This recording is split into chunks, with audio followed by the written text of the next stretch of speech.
చేసిన దైవసేవకులకు, వేదికని అలంకరించినటువంటి దైవసేవకులందరికీ, చాలా పెద్దవారు ఉన్నారు ఇక్కడ. మీ అందరిని చూస్తే నాకు చాలా భయం వేస్తుంది. దేవుని స్తోత్రం. హల్లెలూయా, హల్లెలూయా. నా పేరు లాజర్ అండి. మాది మరి ఏలూరు జిల్లా, కోటపాడు మాది, చాటరాయి మండలం. అయితే నేను 99-2000 సంవత్సరంలో విజయవాడ బైబిల్ కాలేజీలో మరి నాకు పాస్టర్ గారు జాన్ మోషే గారు, అలాగే సుందర పాస్టర్ గారు, క్రిస్దాస్ గారు, విక్టరాజు గారు, ఇట్లాగా మరి దివన్ గారు, వీళ్ళందరూ కలిసి బైబిల్ కాలేజీలో నాకు పరిచయం అయ్యారు. ఆ పరిచయాన్ని బట్టి నేను BHP రావటం, అక్కడ కొంతకాలం మార్టినయ్య గారు ఉన్నారు. అప్పుడు 1 సంవత్సరం 6 నెలలు అక్కడ ఉండి పరిచయం చేయడం జరిగింది. అప్పుడు పాస్టర్ గారు మరి యాకోబయ్య గారు తరచుగా అక్కడికి వస్తూ ఉండేవాళ్ళు. పాస్టర్ గారు కూడా వస్తూ ఉండేవాళ్ళు. అందుకని పాస్టర్ గారు అప్పటి నుంచి నాకు పరిచయం. హల్లెలూయా, హల్లెలూయా. ఇంకా పరిశుద్ధుల్లో దగ్గర మరి కొంతకాలం నేను గట్టిగా చదువుకోలేదు. నేను అక్కడ పరిచర్య చేయడానికి దేవుడు నాకు కృపనిచ్చాడు. అలాగే విజయవాడలో కూడా నోయల్ స్వామి గారి దగ్గర కూడా పరిచర్య చేయడానికి దేవుడు నాకు సహాయం చేశాడు. మరి నా తెలివి జ్ఞానం పెట్టి కాదు, కానీ నేను అనుకుంటా నా పరిశుద్ధులకు చేసిన పరిచర్యే ఈరోజు నేను సేవ చేయడానికి దేవుడు నన్ను నిలబెట్టాడు అనుకుంటున్నాను. స్తోత్రం. హల్లెలూయా, హల్లెలూయా, హల్లెలూయా. ఒక వాక్యం చదువుకుందాం, క్లుప్తంగా ముగి చేస్తాను. రాజుల మొదటి గ్రంథం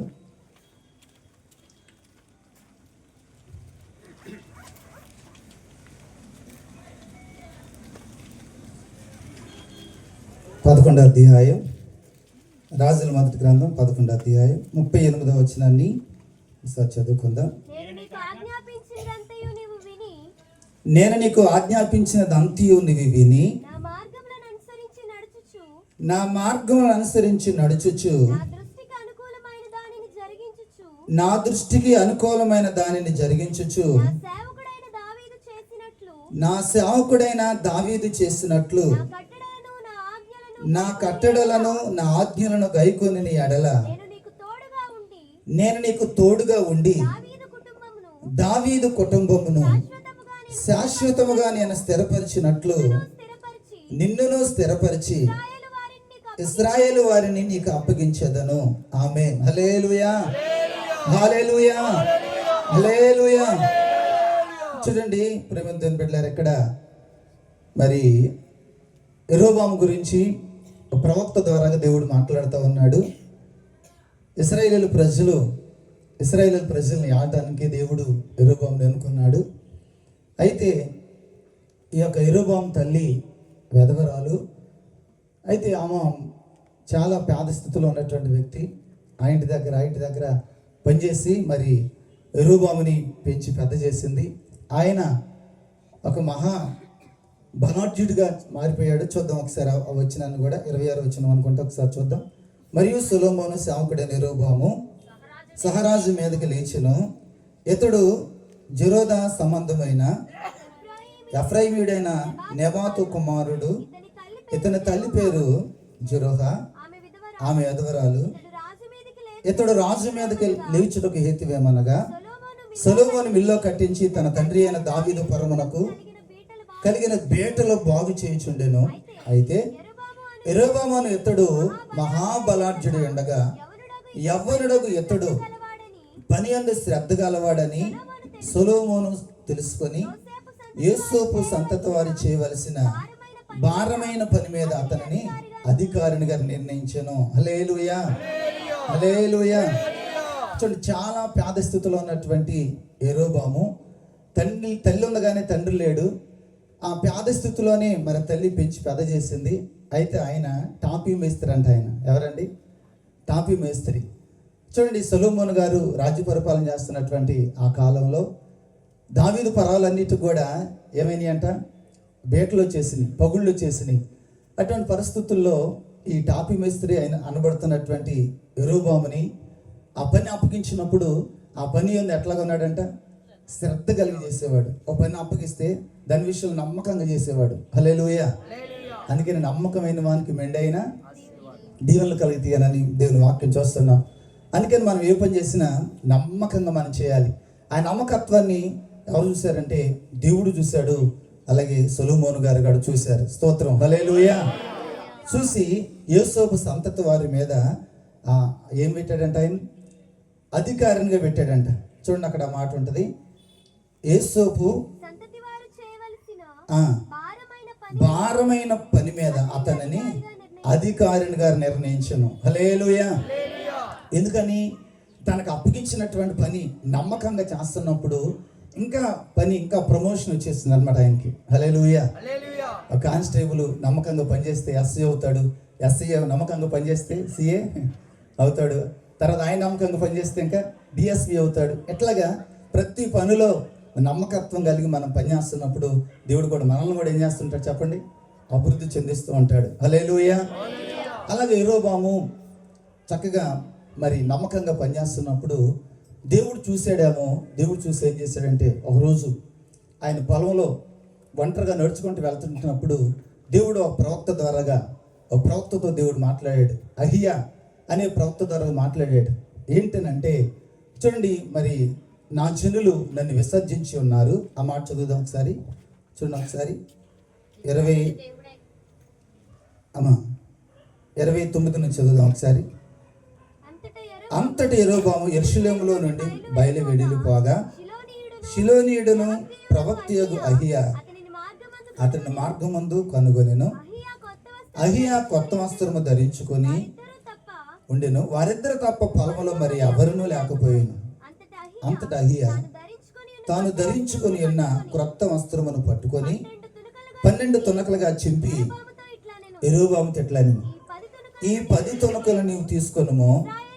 ఇశ్రాయేలీయుల దేవుడైనటువంటి యెహోవా సెలవిచ్చిందేమనగా, జనులు నన్ను విడిచిపెట్టి అష్టారోతు అను సిదోనీయుల దేవతను, కెమోషు అను మోయాబీల దేవతను, మిల్కోము అను అమ్మోనీయుల దేవతను మొక్కి సొలొమోను తండ్రి అయిన దావీదు చేసినట్లు నా దృష్టికి యోగ్యమైన దాన్ని చేయకయు, నా కట్టడలను నా విధులను అనుసరింపకయు, నేను ఏర్పరచుకున్న మార్గంలో నడవకయు ఉన్నారు గనుక సొలొమోను చేతిలో నుండి రాజ్యమును కొట్టివేసి 10 గోత్రములు నీకు ఇచ్చేదను. అయితే చాలండి. హల్లెలూయా. చూడండి, ఎందుకు తీసేశాడంట సొలొమోన్ గారి దగ్గర నుంచి? ఎందుకనంటే నా జనులు ఏం చేశారంట, అక్కడ అంటున్నాడు, నా జనులు చూడండి, జనులు నన్ను విడిచిపెట్టారు. జనులు నన్ను విడిచిపెట్టి అమ్మోనీయుల దేవతను, మోయాబీల దేవతను ఏం చేస్తున్నారంట, వాటికి మొక్కుతున్నారు. అటు మొక్కుతున్నప్పుడు సొలొమోన్ గారు ఏం చేయాలి? తన తండ్రి నడిచినటువంటి మార్గాన్ని వారికి బోధించాలి. తన తండ్రి నడిచినటువంటి మార్గంలో వారిని నడిపించగలిగితే దేవుడు సొలొమోన్ గారిని రాజుగానే ఉండనిచ్చేవాడే. స్తోత్రం. హల్లెలూయా, హల్లెలూయా. కానీ తన తండ్రి మార్గాన్ని విడిచిపెట్టాడు, ప్రజల్ని విడిచిపెట్టేశాడు. అందుకని ప్రజలు చెడిపోయినటువంటి స్థితిలో ఉన్నారు, ప్రజలు పాడైపోయినటువంటి స్థితిలో ఉన్నారు, ప్రజలు దారి తప్పినటువంటి స్థితిలో ఉన్నారు. అటువంటి పరిస్థితుల్లో దేవుడు చూశాడు. చూసి ఏం చేశాడంటే ఆ రాజ్యాన్ని తీసేసి ఎవరికి ఇచ్చాడంటే దేవుడు యెరోబాముకి దేవుడు అప్పగించాడు. హల్లెలూయా. చూడండి, యెరోబాము ఎవరు? ఒక టాపీ మేస్త్రి. యెరోబాము కూడా దేవుని యొక్క మహా కనికరం చొప్పున, కృప చొప్పున మాత్రమే యెరోబాము కూడా దేవుడు పని అప్పగించాడు. హల్లెలూయా. చూడండి, సొలొమోన్ కంటే మరి ముందు దావీదు రాజు పరిపాలన చేశాడు. దానికంటే ముందు ఎవరు పరిపాలన చేశారు? సౌలు రాజు పరిపాలన చేశాడు. సౌలును కూడా దేవుడే కోరుకున్నాడు. సౌలు కూడా దేవుని యొక్క కృపచేత దేవుడు రాజ్యాన్ని అప్పగించాడు. అయితే ఈ దేవుని యొక్క రాజ్యాన్ని, ఆ దేవుడు రాజ్యాన్ని ఆయనకు అప్పగిస్తే దేవుడు చెప్పినటువంటి ఆజ్ఞలన్నిటిని కూడా ఆయన ఏం చేయలేదంట, అనుసరించలేదు. హల్లెలూయా. కొంతకాలం అనుసరించాడు, కానీ తర్వాత చూడండి సాహసించి ఎవరు ప్రవక్త అయినటువంటి సమూయేలు వచ్చే వరకు కూడా ఆకోకుండా తనంతట తాను సాహసించి ఏం చేశాడు, తన ఆలోచన ప్రకారంగా చేసిన దాన్ని బట్టి ప్రభు ఏమన్నాడంటే, నన్నే నువ్వు విసర్జించావు, నా ఆజ్ఞను అతిక్రమించావు కాబట్టి సదాకాలం రాజుగా నేను చేద్దాం అనుకున్నా, సదాకాలం నా సేవకుడిగా రాజుగా చేద్దాం అనుకున్నాను, కానీ నువ్వేం చేసినావు, నా మాటను వినలేదు, సాహసించి చేసినావు కాబట్టి నా చిత్తానుసారమైనటువంటి ఒక మనిషిని నేను కనుగొన్నాను అన్నాడు. స్తోత్రం. హల్లెలూయా, హల్లెలూయా, హల్లెలూయా. ప్రియమైన బిడ్డలారా, దేవుని యొక్క కృపచేత దేవుడు సౌలుకి రాజ్యాన్ని అప్పగించాడు. హల్లెలూయా. నిజంగా చూడండి, మరి ఈ అహరోను దేవుడు యాజకత్వాన్ని ఎందుకు అప్పగించాడు అని చూస్తే, అహరోను ఇశ్రాయేలు ప్రజల్ని ఐగుప్తు నుంచి బయటకు వచ్చిన తర్వాత మోషే సీనాయి కొండ మీదకు ప్రార్థన చేయడానికి వెళ్తే ప్రజలు ఈ మోషే అనేవాడు ఏమయ్యాడు, మోషే అనేవాడు ఏమయ్యాడు, ఇప్పుడు మనకు నడిపించేవారు ఎవరు లేరు అనుకొని అహరోను దగ్గరికి వెళ్ళి మాకు ఒక దేవతను చేయమంటే ఆయన ఏం చేశాడు, ఒక బంగారపు దూడని, పొంగరతో చేయబడినటువంటి ఒక దూడని చేశాడు. చేసి దానికి పూజ చేసేటట్లుగా ఆయన, అంటే ప్రజలు చేయమన్నప్పుడు చేసేసాడు. అంటే 6 లక్షల మందిని పాపంలో నడిపించే వ్యక్తిగా, ప్రధానమైనటువంటి వ్యక్తిగా అతడు మనకు కనబడుతున్నాడు. హల్లెలూయా. అటువంటి ఆయనకి సేవ ఎట్లాగా అప్పగించాడు, అటువంటి ఆయనకు పరిచర్యను దేవుడు ఎట్లాగా అప్పగించాడు అని మనం ఆలోచన చేస్తే ప్రేమిద్దని బిడ్డారా ఒకసారి చూద్దాం. చూడండి ఒకసారి. హల్లెలూయా. సంఖ్యాకాండం ఒకసారి తీద్దాం. సంఖ్యాకాండం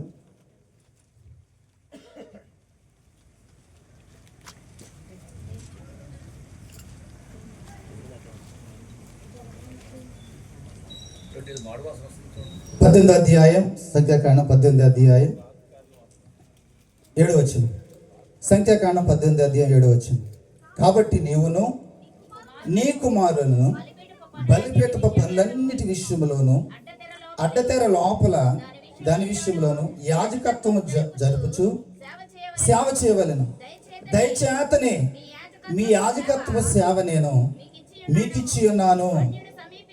ఆమేన్. హల్లెలూయా. చూడండి, ఎందుకు దేని చేత అహరోను గారికి దేవుడు పరిచర్యను అప్పగించాడు, అహరోను గారికి ఎందుకు సేవను అప్పగించాడు అని అంటే, ఎందుకంట దయచేత నేనంట. హల్లెలూయా. 6 లక్షల మందిని విగ్రహారాధనలోకి నడిపించినటువంటి వ్యక్తికి యాజకత్వాన్ని దేవుడు అప్పగించాడు అని అంటే ఎందుకంట చెప్పండి, దయచేతని. హల్లెలూయా.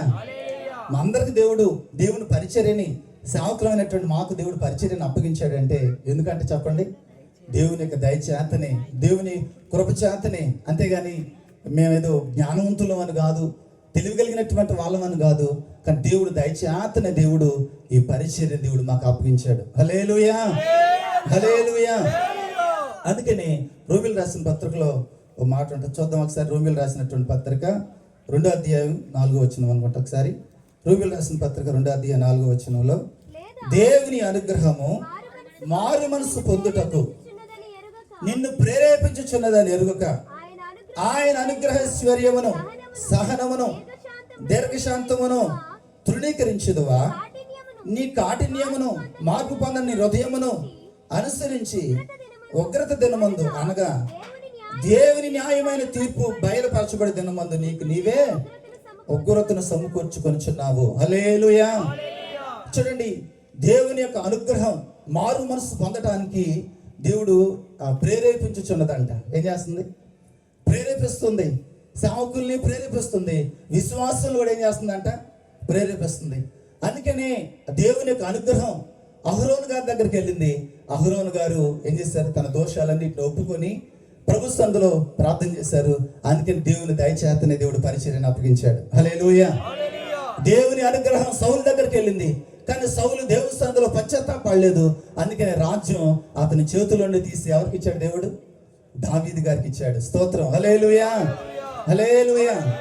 దేవుని యొక్క అనుగ్రహం, దేవుని అనుగ్రహం సంసోను దగ్గరికి వెళ్ళింది. దేవుని అనుగ్రహం సంసోను దగ్గరికి వెళ్ళింది. అయితే సంసోను దేవుడు కృపను పోగొట్టుకున్నాడు. హల్లెలూయా. హల్లెలూయా. హల్లెలూయా. ప్రేమదేవుని బిడ్డలారా, ఆ దేవుని యొక్క అనుగ్రహం ఇప్పుడు ఎవరి దగ్గరకు వచ్చిందని అంటే, ఎవరి దగ్గరకు వచ్చింది చెప్పండి?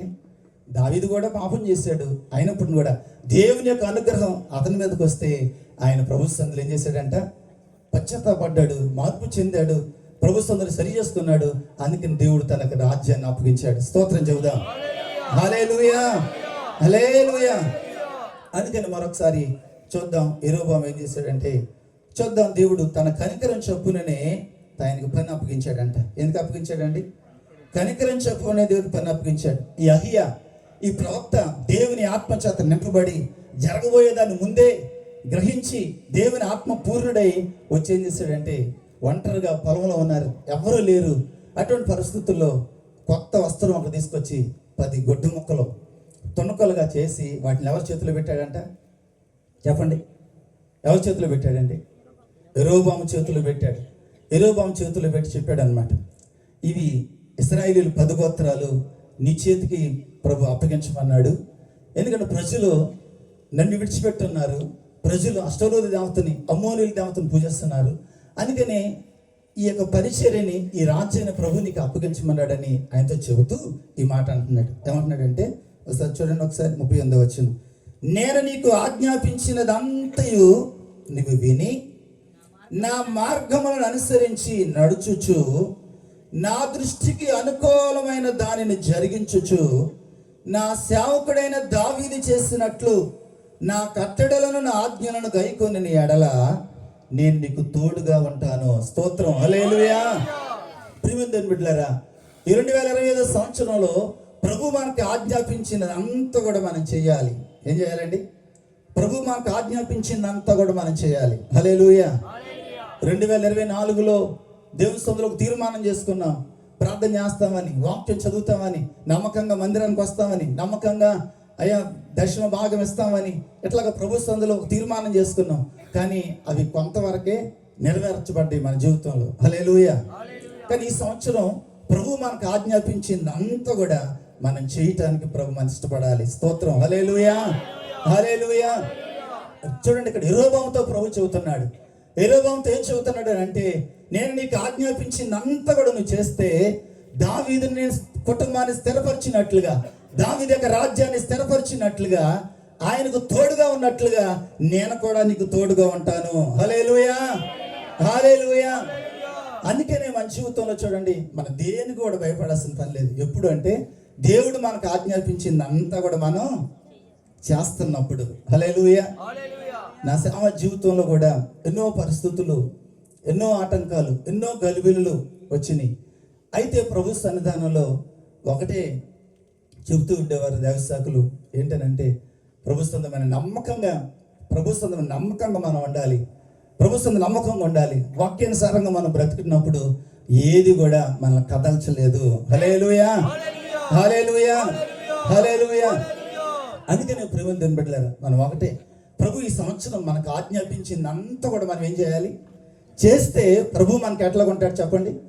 తోడుగా ఉండి మనల్ని నడిపిస్తాడు. స్తోత్రం, హల్లెలూయా, హల్లెలూయా. చూడండి ఒకసారి రూతు గ్రంథం ఒకసారి చూద్దాం. రూతు గ్రంథం 3వ అధ్యాయం, రూతు గ్రంథం 3వ అధ్యాయం మొదటి నుంచి కొన్ని వచనాలు చదువుదాం. ఆమె అత్తయ్య అయిన నయోమి, నా కుమారి నీకు మేలు కలుగునట్లు నేను నీ కొరకు విశ్రాంతి విచారింపవలసిన దానను కదా,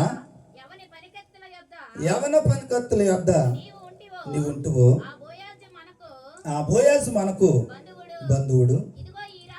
ఇదిగో ఈ రాత్రి అతడు కళ్ళమున ఎవల తూర్పార పట్టబోచున్నాడు. నీవు స్నానం చేసి తైలము రాసుకొని నీ బట్టలు కట్టుకొని ఆ కళ్ళమునకు వెళ్ళు. అతడు అన్నపానం పుచ్చుకున్నాడు చాలించే వరకు నీవు అతనికి మరుగయుండుము. అతడు పండుకున్న తర్వాత పోయి నీవు చేయవలసిన దానిని అతడు నీకు తెలియచేయనని ఆమెతో అనగా, ఆమె నీవు సెలవిచ్చినదంతా చేసేదనని చెప్పి ఆ కళ్ళమునద్దకు పోయి తన అత్త ఆజ్ఞాపించినదంతా ఎవరు చేసిందంట. స్తోత్రాలు చెబుదాం. హల్లెలూయా, హల్లెలూయా. చూడండి, ఋతు గురించి మనం చాలాసార్లు మనం విన్నాం. అయితే ఆమె మోయాబు దేశం నుంచి బెత్లెహేంలోకి వచ్చింది. ఎక్కడికి వచ్చిందండి? మోయాబు దేశం నుంచి బెత్లెహేంలోకి వచ్చింది. మోయాబు దేశం నుంచి బెత్లెహేంలోకి వచ్చింది. భర్త చనిపోయారు. అత్తే చెప్పింది, అమ్మ మీరు ఇంటికి వెళ్ళి పెళ్లి చేసుకోండి అని చెబితే ఆమె అంటుంది, ఒక ఆమె వెళ్ళిపోయింది. కానీ రూతు ఏమంటుందంటే, నీ దేవుడే నా దేవుడు, నీ జనమే నా జనం, నువ్వేం తింటే నేను అదే తింటాను, నువ్వు ఎక్కడికి చనిపోతే నేను అక్కడే చనిపోతా, మరణం తప్ప నిన్ను నన్ను వేరు చేసేది ఏది కూడా లేదంటుంది. హల్లెలూయా, హల్లెలూయా. అటువంటి తీర్మానంతో వచ్చింది. అయితే ఒకరోజు అత్తయ్య చెబుతుంది. ఏం చెబుతుంది అని అంటే, ఆమె అత్తయ్య అయిన నయోమి, నా కుమారి నీకు మేలు కలుగునట్లు నేను నీకు ఆజ్ఞాపించింది అంతా కూడా నువ్వు చేయాలి. హల్లెలూయా. ఏంటంటే ఎవరికి మేలు కలగాలి? రూతు అంటే సంఘం. మనకు మేలు కలగటానికి ప్రభు మనకు ఆజ్ఞాపించింది అంతా, దైవ సేవకులు మనకు ఆజ్ఞాపించింది అంతా కూడా మనకు చేస్తే మనకేం కలుగుతుంది అంటండి? మేలు కలుగుతుంది. హల్లెలూయా. చూడండి, అందుకని అమ్మా నీకు మేలు కలగాలంటే జాగ్రత్తగా విను, నేను ఆజ్ఞాపించిందంతా నువ్వేం చేయాలి, చేయాలి. హల్లెలూయా. ఏం చేయాలి అత్తయ్య అంటే ఏమి లేదు, ఈ రాత్రి మన బంధువు బోయాజు గారు మరి యావలో ఒడ్లు తూర్పారబట్టి కలవలో ఉన్నాయి అవి, అక్కడికి వెళ్ళి మరి నేను చెప్పినట్లుగా నువ్వేం చేయాలంటే చూడండి స్నానము చేయమంటున్నాడు. ఏమంటున్నాడు?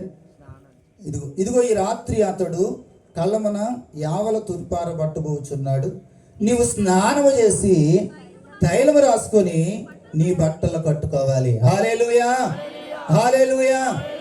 చూడండి, నీ మేలు కలగాలంటే, మనకు మేలు కలగాలంటే ఈ 2025 సంవత్సరంలో మనం ఏం చేయాలంటే స్నానం చేయాలి. ఏం చేయాలండి? స్నానం చేయాలి. రోజు చేస్తూనే ఉన్నామండి అని అనుకుంటున్నాం మనం. హల్లెలూయా. చూడండి, స్నానము చేయాలంటున్నాడు అంటున్నారు నయోమి గారు. స్నానం అనగా ఎందుకు చేస్తాం? స్నానం మురికి పోగొట్టుకోవడానికి. చూడండి, మనకు మేలు కలగాలంటే ఆత్మ సంబంధంగా మన జీవితంలో పాపం అనేది ఉండకూడదు. పాపం అనేది ఉండకూడదు. అతిక్రమములు మన జీవితంలో ఉండకూడదు. ఏ దోషం మన జీవితంలో ఉండకూడదు. మనం పవిత్రపరచబడాలి, మనం కడగబడాలి. హల్లెలూయా, హల్లెలూయా. అందుకని మేలు కలగాలంటే, ఆ ప్రభువుని దర్శించాలంటే, కళ్ళం దగ్గరకు వెళ్ళాలనంటే మనం ఏం చేయబడాలంట? స్నానం చేయబడాలి, పవిత్రపరచబడాలి. హల్లెలూయా, హల్లెలూయా, హల్లెలూయా. నా దోష పాపము తెలిసేయున్నది, దోషిని ప్రభువా హిస్సోపుతో కడుగుము దేవా, దోషిని ప్రభువా హిస్సోపుతో కడుగుము.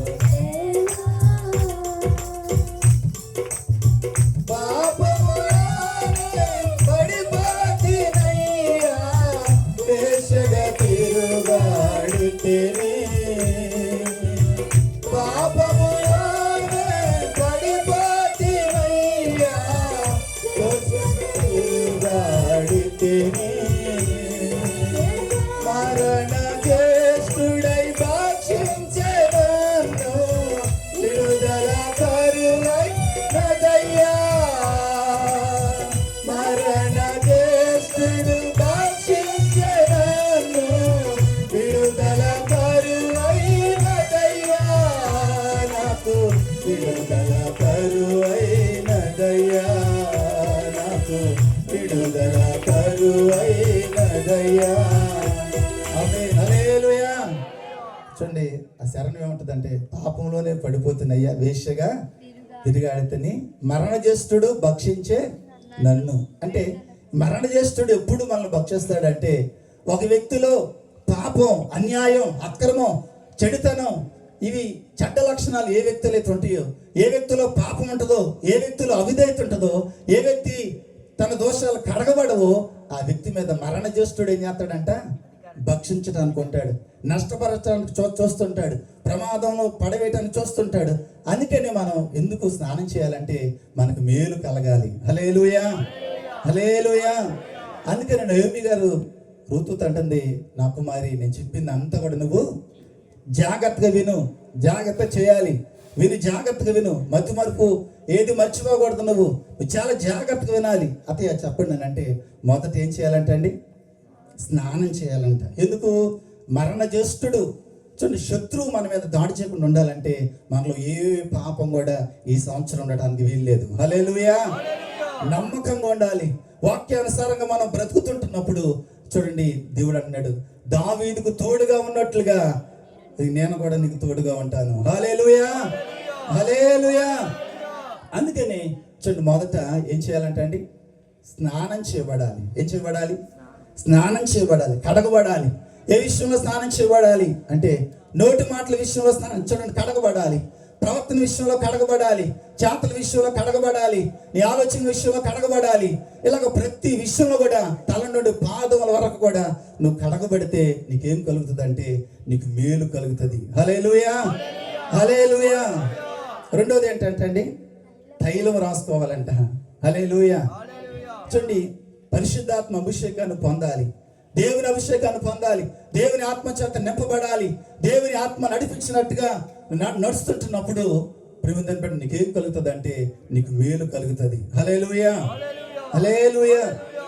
మూడవది ఏంటంటే వస్త్రాలు ధరించాలంట. ఏం ధరించాలి? వస్త్రాలు. క్రియలో పరిశుద్ధమైనటువంటి నీతి క్రియలో నీ జీవితంలో ఉండాలి. పరిశుద్ధత నీ జీవితంలో ఉండాలి. విశ్వాసం నీ జీవితంలో ఉండాలి. ఆత్మఫలాలు నీ జీవితంలో ఉండాలి. నీతి క్రియలు నీ జీవితంలో ఉంటున్నప్పుడు ఏం కలుగుతుంది అంటే ఏంటంట? మేలు కలుగుతుంది అంట. ఏం కలుగుతుంది అంటే మేలు కలుగుతుంది. అందుకని ఆమె అంటుంది, కింద చదువుకుంటూ పోతే ఒకసారి చూద్దాం, చూడండి ఒకసారి 9వ వచనమా, ఋతు గ్రంథం ఒకసారి 10వ వచనం, 10వ వచనం చదవండి ఒకసారి. 9వ వచనం చదవం ఒకసారి.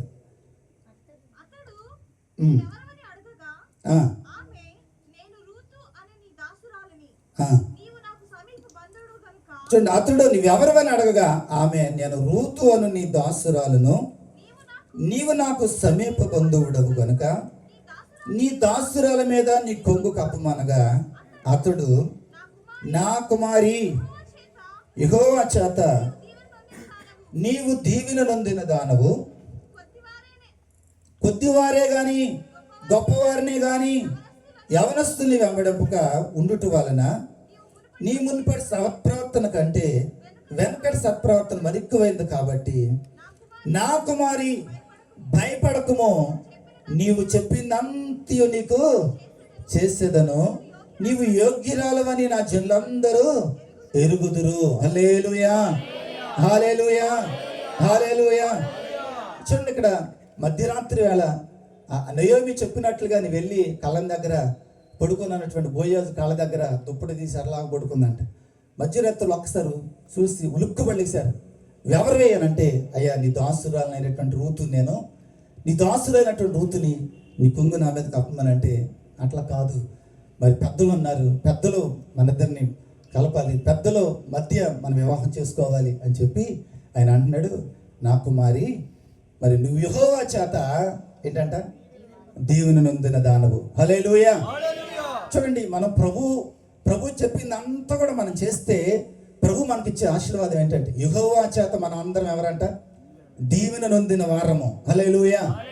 ఎవరు స్నానం చేయబడతారు, ఎవరు తన దోషాలను ఒప్పుకుంటారు, ఎవరు దేవుని ఆత్మ అభిషేకాన్ని పొందుకుంటారు, ఎవరు నీతి క్రియలు కలిగి ఉంటారో వారు ఎవరనంటే యెహోవా చేత ఎవరంట చెప్పండి, దీవెన నొందినటువంటి వారు మనందరం. హల్లెలూయా, హల్లెలూయా. అందుకని ఆయన అంటున్నాడు, నా కుమారి, యెహోవా చేత నీవు దీవెన నొందిన దానవు, కొద్దివారే గాని గొప్పవారే గాని యవనస్తులు వెంబడింపకు ఉండుట వలన మునుపటి సత్ప్రవర్తన కంటే వెనకటి సత్ప్రవర్తన మరెక్కువైంది. కాబట్టి నా కుమారి, భయపడకము, నువ్వు చెప్పిందంత కూడా నేను చేస్తాను. హల్లెలూయా. చూడండి, ప్రభువు చెప్పింది మనం చేస్తే, ఆయన మనకు ఆజ్ఞాపించిందంతా కూడా మనం చేస్తే, అప్పుడు ప్రభు ఏం చేస్తాడు? మనం చెప్పిందంతా కూడా ఏం చేస్తాడంట? ఆయన చేస్తాడు. హల్లెలూయా. మనం ఏం చేస్తాం? ఆయన చెప్పింది మనం చెయ్యం, కానీ మనం అడుగుతాం, ప్రభు నాకు అది కావాలి, ఇది కావాలి, నాకు అట్లాగా మరి ఇల్లు కట్టుకోవాలి, లేకపోతే మా పిల్లలకు ఉద్యోగాలు కావాలి, ఇట్లా కొన్ని అప్పులు ఉన్నాయి, లేకపోతే కొన్ని రుణభారాలు ఉన్నాయి అని చెప్పాల్సింది మనం చెబుతాం, కానీ రాదు, అది రాదు, సహాయం రాదు. ఎందుకనంటే ఆయన చెప్పిందంతా మనం ఏం చేయట్లేదు, చేయలేనప్పుడు మనకేది దొరకదు. హల్లెలూయా.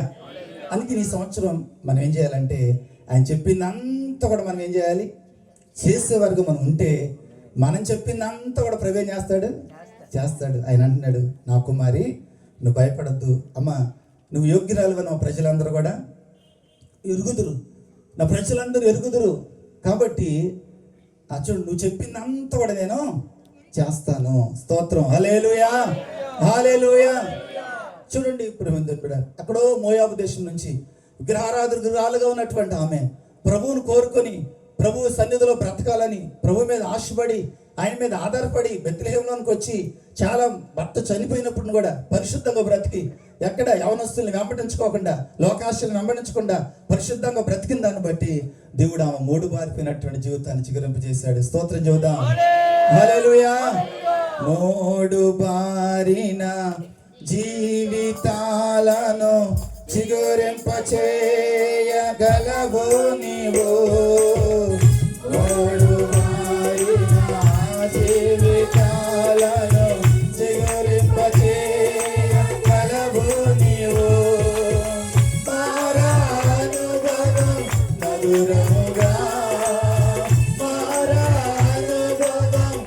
మధురముగా మార్చగలవు నీవు మహోన్నతుడా నీ కృపలో నివసించుగా నా జీవిత ధన్యతై ఉన్నది మహోన్నతుడా నీ కృపలో నివసించుగా మహోన్నతుడా నీ కృపలో నివసించుగా నా జీవిత ధన్యతై ఉన్నది జీవిత ధన్యతై ఉన్నది. ఆమేన్ హల్లెలూయా. చూడండి, యెరొబోముతో ప్రవక్త అంటున్నాడు, నేను నీకు ఆజ్ఞాపించినదంతా నువ్వు విని నా మార్గములను అనుసరించుచు నా దృష్టికి ఏం చేయాలంటండి, అనుకూలమైనటువంటి దాన్ని చేయాలంట. హల్లెలూయా. ఈ సంవత్సరం మన ప్రభు చెప్పినటువంటి మనకు ఆజ్ఞాపించిందంతా మనం చేయాలి. రెండోదిగా మనం ప్రభువుకు మనం అనుకూలమైనటువంటి దాన్ని చేయాలంట. హల్లెలూయా. ఏం చేయాలి? అనుకూలమైనటువంటి దాన్ని చేయాలి. చూడండి, హిజ్కియాకి మరణకరమైనటువంటి ఆ జబ్బు వచ్చినప్పుడు ఒక ప్రవక్త వచ్చి, యెషయా ప్రవక్త వచ్చి చెబుతున్నట్టు, మరణం అవుతావు, నువ్వు చనిపోతావు అంట అని చెబితే ఈయన వెళ్ళిపోయి గదిలోకి వెళ్ళిపోయి తలుపులు వేసుకొని ప్రార్థన చేస్తూ ఆయన అంటాడు ఒక మాట ఏంటంటే, ప్రభువా నీ దృష్టికి నేను ఎంత యథార్థంగా నడిచానో ఒకసారి జ్ఞాపకం చేసుకో. నీకు అనుకూలంగా ఎలాగ నడిచానో, నీకు అనుకూలంగా ఎలాగ ప్రవర్తించానో ఒకసారి జ్ఞాపకం చేసుకో ప్రభు అంటే, ప్రభు ఏం చేశాడు చెప్పండి? జ్ఞాపకం చేసుకున్నాడు. హల్లెలూయా. ఎందుకని? తనకు అనుకూలంగా కాదు, దేవునికి అనుకూలంగా నడిచాడు. అందుకని ఆ కష్ట సమయంలో, ఆ మరణకరమైనటువంటి పరిస్థితుల్లో దేవుడు ఆయన జ్ఞాపకం చేసుకున్నాడు. హల్లెలూయా. అందుకని చెప్పకనే చెబుతున్నాడు దేవుడు యెరొబోముతో. ఏమన్నాడంటే, నేను ఆజ్ఞాపించిందంతా కూడా నువ్వు చేయాలి. రెండోది ఏమంటున్నాడు? నాకు అనుకూలమైనటువంటి దానిని జరిగించాలి. ఈ సంవత్సరం మనకు అనుకూలంగా ఉంటే మందిరానికి రావడం కాదు, మనకు అనుకూలంగా ఉంటే చూడండి మందిరానికి రావటం, మనకు అనుకూలంగా ఉంటే ఉపవాసం ఉండటం కాదు, మనకు అనుకూలంగా ఉంటే మరి దేవుని భాగం ఇవ్వటం కాదు, అట్లా కాదు. చూడండి, ప్రభువుకు మనం అనుకూలంగా ఉండాలంటే, ఎవరికి? ప్రభువుకు మనం అనుకూలంగా ఉండాలి. చూడండి, మన జీవితంలో ఎన్నో పరిస్థితులు ఉంటాయి, ఎన్నో ఆటంకాలు ఉంటాయి, అయినా మన అనుకూలతను అనుసరించకూడదు. దేవునికి అనుకూలంగా ఇక్కడ అంటున్నాడు, నా దృష్టికి అనుకూలమైనటువంటి దానిని చేయాలి. యెరొబోమా ఏం చేయాలంట? నా దృష్టికి అనుకూలమైనటువంటి దాన్ని నువ్వు చేస్తే అంటున్నాడండి, చేస్తే నేను నీకు చూడండి అనుకూలమైన దాన్ని జరిగించచ్చు, నా సేవకుడైన దావీదు చేసినట్లు నా కట్టడలను నా ఆజ్ఞలను గైకొని నీ ఎడల నేను నీకు తోడుగా ఉండి దావీదు కుటుంబమును శాశ్వతముగా నేను స్థిరపరిచినట్లు నిన్నును స్థిరపరిచి ఇశ్రాయేలు వారిని నీకు అప్పగించేదను. హల్లెలూయా. హల్లెలూయా. ఎంత జాగ్రత్తగా చెప్పాడు దేవుడు. అయితే ఆయన విన్నాడండి. కొంతకాలం బాగానే ఉంది, తర్వాత దారి తప్పిపోయినటువంటి పరిస్థితుల్లో ఆయన జీవితం చాలా భయంకరంగా ముగించబడింది. హల్లెలూయా. అందుకని ఈ సంవత్సరం ప్రభు మనల్ని దీవించాలంటే, ఈ సంవత్సరం ప్రభు యొక్క ఆశీర్వాదం మనం పొందాలంటే, ఈ సంవత్సరం దేవుడు మనకు తోడుగా ఉండాలంటే, ఈ సంవత్సరం మన కుటుంబాన్ని స్థిరపరచాలంటే, ఈ సంవత్సరం మన కుటుంబాన్ని ఆశీర్వదించాలంటే మనం ప్రభు మనకి ఆజ్ఞాపించినటువంటి దాన్ని అంతటిని కూడా మనం చేయాలి. స్తోత్రం చెబుదాం ఒకసారి. హల్లెలూయా. హల్లెలూయా. ప్రభు మనకు చెప్పిందంతా కూడా మనం చేస్తే ప్రభు మనకు తోడుగా ఉండి నడిపిస్తాడు, సంవత్సరాది మొదలుకొని సంవత్సరాంతం వరకు కూడా. స్తోత్రం. హల్లెలూయా. హల్లెలూయా. కాబట్టి ప్రభుని బిడ్డలారా, సమయం అయిపోయింది. కాబట్టి మనం ఈ సంవత్సరం ప్రభుకు అనుకూలంగా నమ్మకంగా నడుద్దాం. అటువంటి కృప దేవుడు మనకు దయచేయును గాక. ఆమేన్.